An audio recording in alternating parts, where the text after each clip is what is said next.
미세먼지, 각종 폐질환과 심한 경우 사망에까지도 이르는 경우도 있어 침묵의 살인자라고도 불리고 있습니다.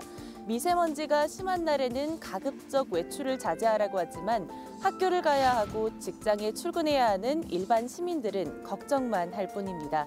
오늘 우리가 만드는 세상에서는 국민의 건강을 위협하는 미세먼지 관리에 대한 법안을 함께 살펴보겠습니다. 언젠가부터 사계절 맑은 하늘을 볼 수 없게 됐습니다. 원인은 바로 미세먼지. 중국발 황사, 자동차의 매연, 이 모든 게 국민의 건강을 위협하고 있습니다. 기관지에 염증 많이 생기고 눈이 간지럽거나 아니면 목이 칼칼하거나 이런 기분이 들어요. 좀 큰일 났구나 하는 생각 들고요. 우선은 솔직한 얘기로 겁이 많이 나죠. 그런 거는. 전국에 미세먼지 주의보가 내려져 있습니다. 한국의 대기질이 이렇게까지 나쁠 줄 몰랐다고 나사 연구진은 말하고 있습니다. 이들은 우리나라가 이미 위험 수준이라고 밝혔습니다.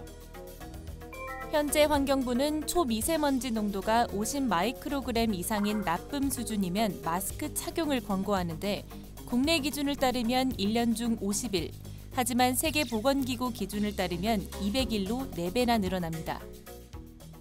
저희 어머니도 목 수술을 하셔가지고 이제 좀 공기가 안 좋고 그러면 좀 이렇게 기침을 많이 하시고 많이 안 좋으세요. 저도 목을 많이 쓰는 일을 하다 보니까 이제 먼지가 많이 날리는 날에는 많이 불편함을 느끼고 걱정이 되는데 그런 의미에서 미세먼지에 대한 대책을 강화할 만한 법안이 만들어지길 좀 제안합니다.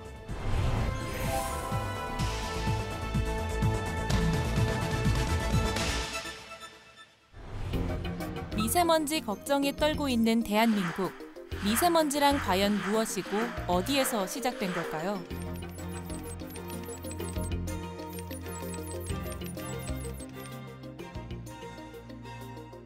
중국으로부터의 영향이 1차적인 영향의 가장 첫 번째 요인이고요. 두 번째는 생활 요인들인데 예를 들면 전력 사용을 위한 석탄 발전소라든가 이동을 위한 자동차, 생활 요인들이 워낙 많이 늘어나고 있기 때문에 사람들의 생활에서 발생되는 원인들이 주요 원인 중에 한 가지입니다. 중국에서 불어오는 중국발 스모그, 자동차 배기가스에서 발생되는 초미세먼지 등 세계보건기구는 미세먼지를 신체를 망가뜨리는 은밀한 살인자로 규정하고 대책을 마련하고 있습니다. 실제로 장기간 미세먼지에 노출되면 면역력이 급격히 저하돼 감기, 천식 등 호흡기 질환을 발생시키게 됩니다. 연극이나 뮤지컬 하다 보면 목을 많이 쓰게 되는데 공기나 그런 거에 되게 민감해서 공연할 때 이제 좀 공기가 안 좋은 날에는 이렇게 좀 쉰소리도 많이 나고 목이 금방 상하고 컨디션에 굉장히 영향을 많이 받고 공연할 때 직접적으로 타격이 오니까 불편함을 많이 겪습니다. 미세먼지에 노출된 국민 건강, 이대로는 안 될 것 같은데요. 미세먼지로 인한 다양한 질환들, 특히 영유아층에 더 타격이 크다고 합니다. 우리 건강한 성인들은 1분 동안에 우리 호흡을 하는 횟수가 한 12번 정도가 되는데요. 근데 우리 아이들 같은 경우에는 한 20번 정도 그렇게 호흡을 한다고 그래요. 같은 미세먼지의 양이다라고 한다면은 우리 아이들은 2배 정도 더 악영향을 받는다라고 볼 수 있어요. 미세먼지 속에 포함되어 있는 중금속이라든지 환경 호르몬들이 영향을 미쳐서 성조숙증이라든지 성장 지연이라든지 또 자폐와 같은 발달 장애까지도 일으킬 수 있다라고 봅니다. 미세먼지로부터 아이들을 지키기 위한 국회 청원이 진행되기도 했습니다.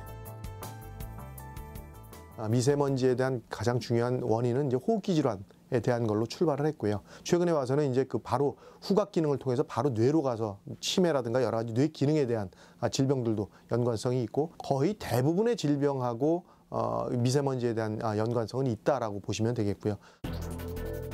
그렇다면 우리 국민들이 미세먼지를 가장 많이 접하는 곳은 어디일까요? 서울환경연합의 조사에 따르면 지하 역사 278곳의 평균 농도는 81.2 마이크로그램, 세계보건기구의 하루 기준치인 50 마이크로그램보다 한참 높은 수치입니다. 이렇게 높은 미세먼지 수치 때문에 마스크와 공기청정기 등 관련 상품 매출도 급증하고 있다고 하죠. 미세먼지를 거를 수 있다는 특수 마스크도 불티나게 팔리는 상황입니다. 그렇다면 정부의 대책은 어떨까요? 지난 국무회의에서는 2022년까지 미세먼지 국내 배출량을 30% 감축하고 미세먼지 납품 일수를 70%까지 줄이는 것을 목표로 7조 2천억 원의 예산을 이번 종합대책에 투자하기로 했습니다. 하지만 국민은 좀 더 명확한, 눈에 보이는 국민 건강 대책을 원하고 있습니다. 정부가 열심히 하고는 있지만 그걸 좀 더 책임의식을 갖고 할 수 있도록 특별 법을 만들어서 정부의 의무를 법에다가 규정하는 것이 이 법의 첫 번째 목적입니다. 또한 우리나라 미세먼지 환경 기준을 세계보건기구의 권고 기준으로 강화하는 것이 그 내용입니다. 그 강화된 기준에 맞추기 위해 노력해야만 피부로 느끼는 미세먼지 정책이 나오지 않겠냐.